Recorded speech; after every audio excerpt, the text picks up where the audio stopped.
Today we're going to expose our deepest, darkest fears. Everybody has fears, and by you listening to people's fears, it might help you to alleviate your fears because fear is not a pleasant emotion to hold in your body. And everybody has fears. Fear is literally the cause of so much misery and suffering on the planet Earth.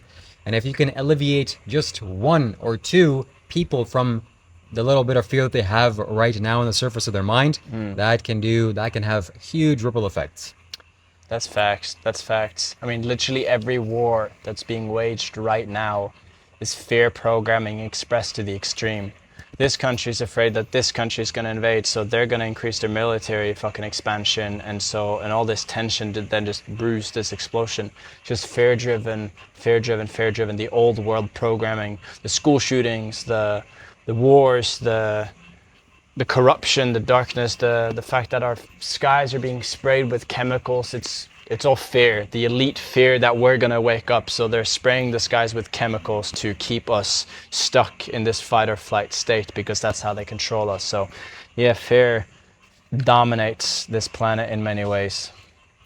Yeah, there's also evil people that rule the world that want us to feel fear and actually push fear onto the public because they benefit and profit off of that, which is just, well, we want to find the solutions for that. We want to go f you, bitch, with obviously open hearts, but we want to go like this, f you, with loving energy. exactly. Correct. With a smile on your face, you go like this, you know, like, yeah.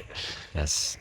So we were sitting just a few minutes ago exploring our fears. I was expressing my fear, what I'm afraid of. I'm afraid of stepping into the world and Having social interactions, you know, talking to human beings and connecting with human beings. yes. Believe it or not, that's one fear that I have, and that's something that I'm going to overcome literally in this video. Do you think that fear is tied to you getting bullied? Somehow it could make sense, because if you got bullied as a kid, people called you urine, people called you all kinds of like mean things. It's kind of a good one, I'm not gonna lie.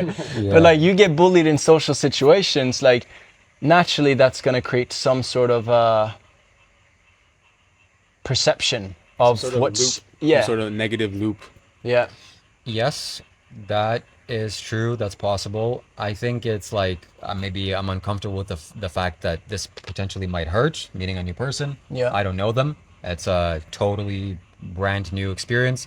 And there may be things that come up that are painful. So why don't I just ignore the whole situation entirely? Because I don't want to feel the pain. Okay, social interaction, connecting with people. Are you afraid? Because I know for me, like, I've had also some fear around social interactions, because my biggest fear was that the interaction would become awkward, that the conversation wouldn't flow smoothly, and like, this is so fucked, but I used to, like, this is just 2 years ago, but like, I'm such a head guy, and many times I'd go to the gym, for example, and I'd meet people and I'd have a conversation with them. All I could think about as I'm having a conversation about them is, how do we end this conversation in a clean, smooth way, in a natural way?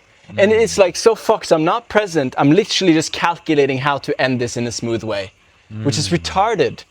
I empathize with that, and I think about that too. Yeah. When I have conversations, like, how do we properly end this so that it's not super awkward and one person's shaking the hand? And That is so crazy to hear, man. because you're like the king of ending conversations in an awkward way. Thank you very much. I didn't expect it to go that way, but But there's like there's a charm in it. There's a beauty in it. It's like, it feels so natural and casual. Like, it doesn't have to be this like fucking perfect, yeah, see you later, bro. Like, yeah, fucking like peace, namaste, like all of this shit. Like, you know, I love Justice, but like, Justice has a tendency of saying goodbye 5 times before he leaves the room, Yes. which is another thing. You know, with you, it's just like, alright, you know.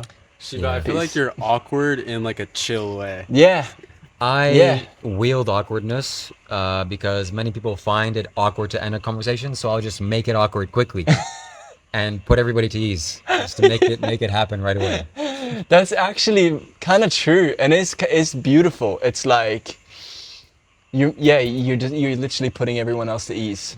But back to your fears, and like, I guess that was the fear around the whole like social situations. There was something that you mentioned I want to touch back on is that the fact that new experiences and there's a possibility for it being awkward and also awkwardness. I don't want to experience awkwardness. So that's also a big part of why I don't really socialize because awkwardness feels uncomfortable. And you're almost guaranteed to feel awkwardness when you approach a new person. Yeah. It's like guaranteed. Yeah.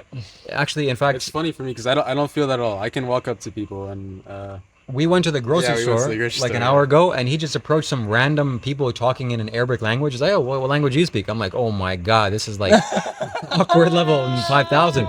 And he just did it. I'm like, "Okay, well, kudos." And I just don't want to have anything part of that conversation because I don't want to experience the awkwardness. And inevitably, I was kind of pulled into the conversation, and it was fine. But it made me realize, oh, I'm afraid of awkwardness. I don't want to feel the awkward sensations. That's cool that it does make sense though, because I was gonna, now that I've like connected more with you, it's like you have this casuality, I don't know, to you, where it's just like, I don't know, you're just like, you're a good interviewer, you're a good like person to just like have a casual conversation with. I mean, in the beginning when you first came to the house, you were, I thought you a were little bit awkward. lower energy, maybe. Yeah. Awkward? Okay. Yeah, a bit awkward, a bit like, you know, what's going on here? It's like you'd maybe pose a question, but then you didn't kind of like, maybe like a lack of engagement. Maybe I felt like I speak in very like that's how I speak. Like you speak in more of like I a remember, monotone way. I walked in the villa and I think we said something and I just kind of like sat down. Like it was Yeah. a little bit like, you know, like. But it I makes think sense too. you're- It's a new space, you know. It's like Yeah. I think you were the first person I met when I came in the villa. Yeah, you just like fucking suddenly a random guy just- stands there, yeah. and I'm like, Reese, Leo. I'm like, nah, they're not here, but okay, like, you know, come on in, make yourself feel at home. Yeah, but interesting. Grocery store, feeling awkward. It's so true though. It's like it's guaranteed to be awkward. Like you're gonna go pick up a girl, it's guaranteed to be awkward. You know? Yes. It's like, I guess I'm wondering to myself, like, why do I think I can, a part of me thinks that I cannot make it awkward. That I'm like, and I'm very much, I guess, like, still very much like present to, I guess not making an interaction like that awkward is kind of like an art. Some people can do it. I have very much the extrovertness and the energy to kind of like not make it awkward. So because I know I cannot make it awkward, I guess there's like an expectation of like I have to not make it awkward, and if it does become awkward, I failed. And so it's like a personal hit to my ego in a way, which also makes me, I guess, less prone to maybe approach people. Well, on the topic of sharing, I'll share something I just in my mind realized that the reason why I don't approach people and don't try to connect to people is because it takes a lot of energy also to entertain them, to ask them questions, to listen to them. Yeah, to not be perceived as an asshole. Yeah, also that. And I just can't be bothered with that. I want to keep my energy to myself. I don't want to waste it or get rid of it needlessly, or I don't need to meet strangers. But what's interesting though is like when you do that thing and it's outside your comfort zone, it actually liberates more energy. It's like going to the gym. You don't, I don't have the energy to go to the gym, but then you go to the gym and after the gym, you got more energy, though you have spent a lot of energy. Going to the gym gives you more energy. It's like being an active participant in life, God rewards you and he gives you more. And so like when you confront the shadow and you go through that pain, it's a portal to more life force, more energy. Yeah. Yes. On the other side of fear is freedom. Yes. That's what you're saying essentially. Yes. Yeah. It's like you become the quality that you give. So if you give energy, you become energy. And it's a scarcity mindset thinking that you should hold on to your energy. You should not do things because you have this one life. You should go out and do things. And I'm doing things in Bali. I'm being dragged halfway across Bali tomorrow. Yeah, we're doing a charity event down in Uluwatu tomorrow. And I'm going to do a little talk. I've been definitely nervous about that in front of like 100 people.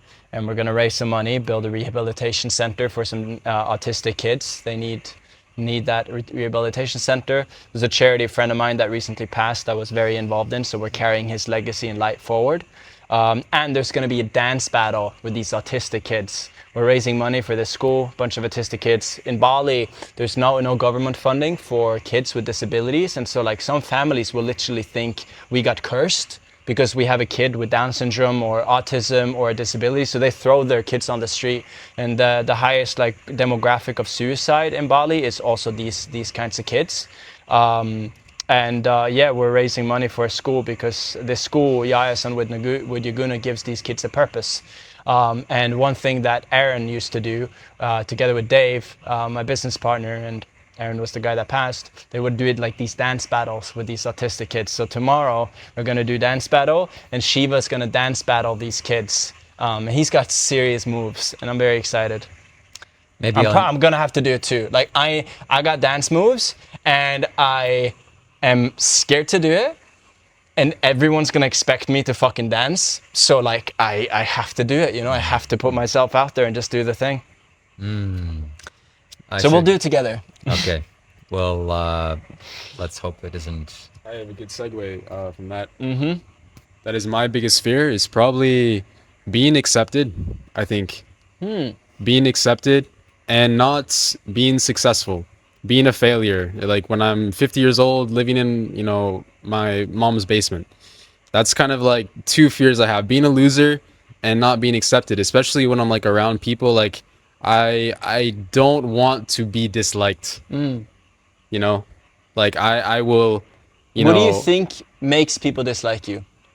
What do I think makes people dislike me? Oh, What about shit. Garrett? Is like, boo. That's, yeah.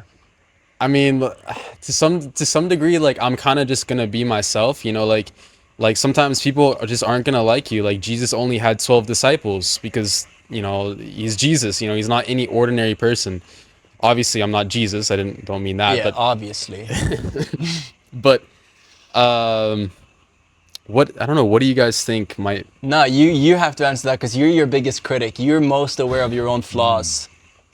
I think sometimes, like for some people, for many people, I'm too chill. I'm too monotone, and I see that. I understand that. Like for many people, they want more energy, and I think that can come out. I think maybe Shiva's seen different sides of me. Maybe I think kind of depends on like who I'm around also. So like for me, I think that that's like probably what's on my mind. Like been on my mind the most is like being monotone, being boring. That's kind of like probably the biggest fears, like in that same sphere of trying to be accepted. Do you want So- to not be monotone? Do you want to be more expressive? Do you want to take up more space? You know, like I feel like that's like a question that's like so big and like expands like so far beyond that simple question, because like I was talking with my friends the other day, and this is kind of getting into the more spiritual sphere, but they were talking, like we were talking about how like lots of times these spiritual seekers, these saints, these prophets, they have this dichotomy where sometimes they retreat into themselves and they go away from society. They're very quiet. They go into a cave, and sometimes they're all out in the world doing stuff. So I feel like that's kind of the same thing. Like even when you're existing in the world, sometimes you're kind of more just on yourself. You're more monotone. You're more kind of enclosed, and sometimes you're more expressive. And you're more, so I feel like that dichotomy even exists like among saints and prophets and stuff. So like I don't even know the answer to that, because my answer would be I want to be like a saint. I want to be like the best person ever. Like I want to, you know, try and strive and look towards that. But even among them, it's kind of, you know, it's like it's like a question mark. So that's like, I mean, I just leave that with the question. I don't even. I'd say I agree. For me as well, like I have those two dances. Like I can sit in my room for 2 weeks straight and just will build a course, and I don't want to talk to anyone. And then I'll go out into the world and I'll be, you know, hey, look at me, hey, look at me, look at me. And so I very much resonate with that. I guess what I would say is around like what you reflected on is like, yeah, like my first impression was like kind of boring. And now that I'm getting to connect with you more, it's like there's an essence there, you know. It's like, oh wow, this is a person that has goals and desires, and like when we connect more on that feeling level, it's like it establishes more of a bond. But because we're also like a very expressed group, and like me, just by default, because I'm a big energy, I'm always going to respond to the biggest energy in the room. So like when something's happening, like I'm typically most of the time going to, like, I listen most intently most of the time to what Reese has to say, because he's a big energy and he speaks with a lot of like conviction, and it's also my language, my way of speaking. So like I just respond to that. I respond to someone who kind of like owns their shit, you know, like, yo, I'm fucking Garrett, you know, I'm here, I got some shit to say. And the fact that you're also doing the social media dance like clearly shows that there's a desire to be more expressed and take up more space. I'm trying to move in that direction, and that's also the thing that I feel like I don't have that throat chakra open yet, and I feel like in the group, especially with Reese and I think Leo and obviously you as well, you guys have that open. So I'm Yeah. trying to awaken that for Yep. sure. You're in the fucking right squad to do that, that's for sure. And I mean, hey, like, also, everyone's got their own style of communication, you know. It doesn't have to be like sometimes Reese is like fucking way too loud, in my opinion. And he doesn't have to speak with like fucking shouting and yelling. He was doing a lot of that when we first came. But yeah, like everybody's got our own expression, and I'm grown more fond of your expression, and I've grown very fond of your expression. Like, your expression is fucking hilarious, bro. You are hilarious. But yeah, back to our shadows and fears. So I just want to say that I'll probably include some B-roll of us dancing with the kids, and for all of your enjoyment. Yes. And as well as the first link in this video's description will be to donate to this cause. Yes. It's definitely very needed, and if you can choose to donate, definitely do so. So now we move on to Thor. Your biggest fears. What is your biggest fears in life? I think it's tied to like the fact that I was so I guess getting seen without my armor on, like people seeing the soft version of me. And you do see the soft version of me, or like the the child in me when I'm playing, like when I'm engaged in, like when I'm running around and fucking doing my side flips and whatnot, and like in the pool or whatever, like, and also making content, you'd very much see that more sensual, childlike version of me. And there's also a version of me that like the soft version that doesn't play, because sometimes I can also use like play and extravagant expression to also hide my softer self. So yeah, my biggest fear is, I guess it's being seen. It's being seen, not knowing, like being perceived as incapable, or like dropping the ball. Like for example, the idea of doing this talk now tomorrow and just fumbling the bag, and like, you know, being very, very like opening my heart and like not being able to fucking fit all the words together, and then dropping the ball, and just like being seen as a clown, being seen as a failure, being seen as someone that doesn't fucking I guess, I don't know, like, I guess to the extreme, someone that doesn't have it figured out. But I don't have it figured out, but there's a part of me that I guess wants to be perceived as someone that just knows what he's doing, and on some level I know what I'm doing. Like, I know what I'm going to spend the rest of my life doing, and that's building the new earth and building, you know, doing this land project, and like I'm committing everything that I've got to this, and I'll, you know, bust my balls, work 16-hour days, no problem. But also, like, sometimes I'm fucking lost and I'm confused and I'm sad, and I guess by default I hide those things more. There's also a fear of, like, I guess, like I grew up with two younger brothers, so there was always like this kind of like needing to show up strong and show up in a certain way to make the people around me feel like protected and that they can trust me. If I like show that I'm not as capable as maybe I say I am, and or as I perceive people to perceive me, then maybe they will lose trust in me, maybe they won't follow me. So yeah, it's definitely fair around being seen as a soft individual. I think that to get rid of these fears is to experience them, to feel the worst case scenario. because usually the worst case scenario is not death. It's like looking at a clown or getting laughed at or something else. And once that happens, there's a break in your mind. Oh, okay, it's actually not that bad. You feel some awkwardness, it's not that bad. You're a loser, it's not that bad. You fail like a clown, it's not that I bad. definitely don't want to experience the worst case scenario. I don't Oh, want to interesting. experience that. Okay. But Well, but that's you pretty got a bad. point. You got a point. I'm like, maybe we don't have to experience the worst case. Maybe Yeah, we yeah, can yeah. overcome them by just talking about them. Yes. Which also helps, but maybe I'm wrong. Well, actually, now to flip it on its head, that maybe fear is something you do want to avoid. And you don't want to look like a clown, so you have to prepare really well Yeah, so that there's two you. sides to it, you know. Yes. Yeah. I guess it's like, I guess you know, if I do my absolute best and I know I've done my best, there's definitely less, I'm gonna perceive myself to be less of a failure even if I fail. Do you think that you see yourself more clearly than other people because you've amassed such an online presence that you have all of this like reflection kind of like reflecting back at you? Do you feel like you like perceive yourself in a different way than somebody who doesn't have access to that massive like a massive social media presence? Rephrase that question. What exactly are you like asking? like do you like because like there's so many comments that you're going to be getting, there's so much feedback that you're going to be getting, Yeah. and you're going to be getting all these opinions all aimed at you. Yeah. So do you feel like those those opinions that they somehow like encroach upon you, and you somehow maybe it changes how you see yourself? Or I mean, because there there's, can also be some fear around that as yeah. well about like There, how you're perceived. no, And it's definitely true. I've definitely taken certain perspectives for good and worse to maybe a bit more to heart.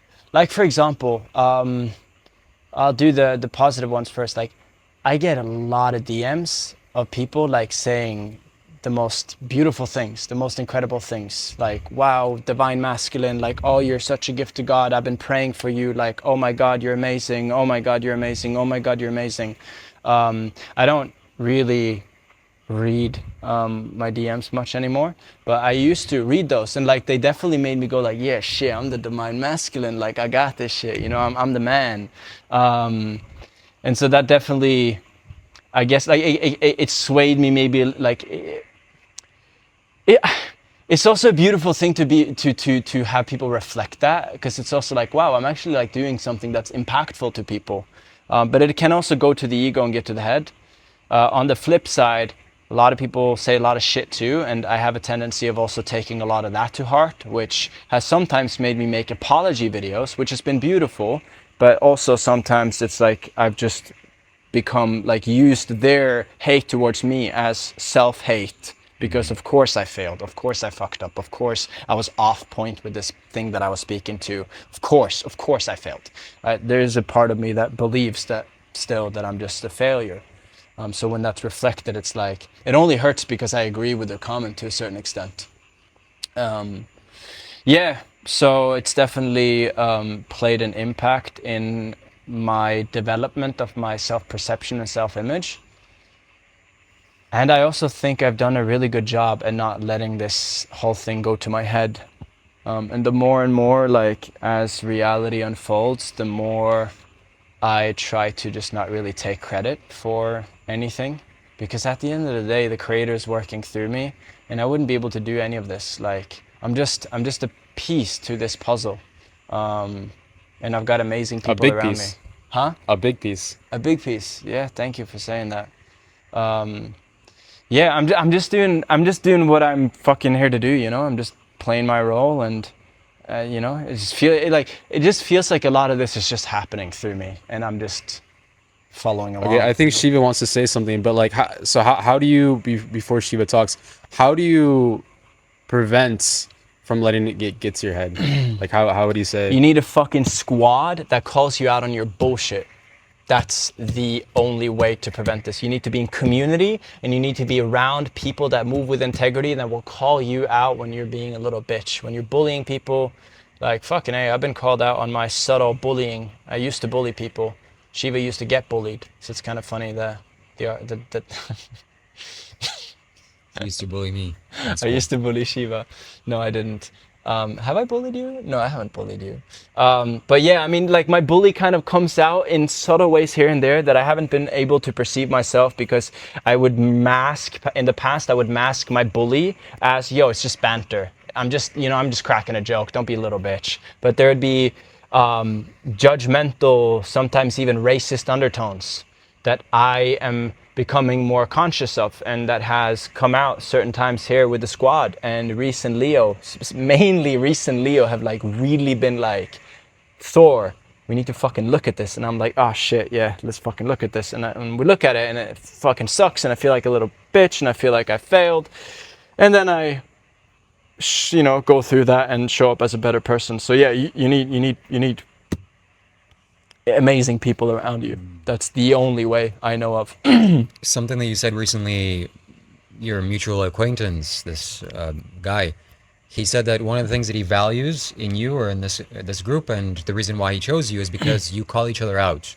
And I thought about that because that's probably not a quality that is very available in most people's social circle. People just don't call each other out. And if they do, it's like, oh, it's a big problem. Oh my God, he called them out. And it's a very valuable quality to have in your social circle, that you can't get away with things. Yes. People will call you out, and it's actually valued. Like, yes, we'll all clap for the person that speaks up, because we're all here growing. We're not here trying to maintain our image or, Trying to build new earth, you Yes. know. We can't do that from our shadows. It's funny because Jay, who we've met here in Bali, the first reflection on the first day he met me and Leo is he said, like this, like the fourth thing he says is like, Thor, you and Leo are like Goku and Vegeta in Dragon Balls. And Goku and Vegeta are brothers, but they're also enemies. Like they always fight, but they make each other better. And that's been my relationship with Leo for the last 10 years. Like, I have never been angry at anyone but Leo. I've never wanted to punch anyone's face in as much as I wanted to punch Leo's face in. Like, I've gotten very close to knocking the fuck out of that guy. But I've never done it, and I'm very glad that that's never happened, because that would be really bad for our relationship. But we pushed each other to each limits, and we're just on each other's necks in a healthy way. Sometimes in the past it was not as healthy. But yeah, it's made each other better, and it's allowed us to move with a certain level of integrity that we wouldn't have otherwise. I guess final question before it either starts raining, we have to close it off. So you've amassed a large following. That must made you go through a ton of fear, because the biggest fear of people's lives is public speaking, and you've done a lot of that, put yourself in the face of so many people. Has that happened? Have you gone through a lot of life's fear? Oh, absurd amounts of fear, especially considering I talk about the most controversial things you can talk about. Like, nobody's made a video talking about the demonic side of ayahuasca. It's like, I just have this thing. I just need to like do the most. I just need to push the biggest button that I can in an elegant way. And it's like sometimes, like many times, I'm like, why the fuck do I do this to myself? I'll post this video calling Joe Dispenza a fucking idiot, telling him he should retire. You know? And for a week after that, I'm like, why did I make this video? Why did I do this? And I'm sat just like feeling all this pain and confusion, and like, oh, maybe, and like, especially the overthinking. Oh, I should have said this. I could have said that. People's backlash. It's like, man, it's been very, very, very, very, very, very painful, especially because my biggest fear, one of my, if not my biggest fear, is being misunderstood, being misperceived. That's why, like, fumbling the bag on stage would be people misperceiving me, because, like, I'm not really a guy that fumbles the bag, you know? Like, I got shit to say, and I speak in an elegant way most of the time. So the misperceptions through social media and making content, man, it's just like, I've just had to die to that again and again and again and again and again and again. And it's been serious shadow work, building my audience, and many times where I've felt cursed because, like, it's cool, but like, it's so uncomfortable. It's like, let me have more of an unconscious brand. Why couldn't I have a bit more of an unconscious brand where I could be a bit more like pretentious, because it's just more comfortable. Like, I don't want to show all of me. Like, let me hide for a little bit. Let me hide parts of myself. Like, the people that follow me as well, they're like so perceptive. I had many times people send me a message, hey Thor, you're going through this and this and that right now in your life. I can feel your energy in the field. And I'm like, yo, leave me alone. Like, how do you know that? Stop, you know? So it's like, I literally can't hide. And sometimes, man, all I want to do is hide. A part of me loves it, a part of me hates it, but the part of me that loves it is the bigger part, and it's the part that's winning, but a big part of me has also hated it. So it's been a very, very intense dance. The brighter the light, the bigger the shadow. So It's very true. It's very true. So we should finish it off here. Maybe one last thing we should say is some advice or some learning lessons for the audience. How to overcome fear. What should you do? Well, watch these videos, number one. Number two, come to Bali. Come join this conscious community. Yes. Come to Bali. That'll solve your problems, all your problems. You just gotta fucking go into it, man. Like like life is pain. Life is pain. You have to learn to suffer gracefully. You're gonna have to pick the pain of becoming a better person, more alive, or the pain of regret, the pain of society's programming, the pain of the Agenda 2030, where you're gonna have no fucking freedom left and you're gonna be rotting in a fucking room because the Matrix has absolutely made you into a little bitch ass slave. Like, that's the path. maybe Or- this might be kind of crazy, but are you ever afraid of like being like being a public figure? Are you ever afraid of like maybe, I don't know, some top dogs like Fucking pulling taking too much control and want to take you out for Yeah. speaking against the truth, yeah. I've thought about it. I don't think I'm a big enough fish yet. I also Sam Ovens, not Ovens, but Ovens, the black woman, Candace Ovens. She is definitely treading some interesting waters. So there's definitely a level of tact that is required to do what I'm doing, and I am very present of that, and I have good people around me that support me in moving in the most tactile way possible. It's not a fear of being taken out. If I get taken out for doing God's work, I get taken out for doing God's work. I wouldn't change anything anyways. Like, at the end of the day, I know I'm on purpose. I know I'm living my dharma. I know I'm doing what I'm supposed to be doing. I am meant to push buttons. How big a buttons I'm meant to push, I don't know. But the path is gonna guide me there. My heart's gonna guide me there. And if a day comes where I get taken out, I mean, it's kind of a badass way to get taken out, to be honest. for the revolution. Yes, for the revolution. It's gonna be nice to die when that day comes. It's gonna be nice to reunite with the galaxy and, just be in. Hopefully, it won't be charged into battle against an army of robots controlled by Elon Musk. Nah, that's at that point we've already lost. At that point, we're fucked. At that point we're fucked. So, yeah. Yeah, and also join the 9-day challenge.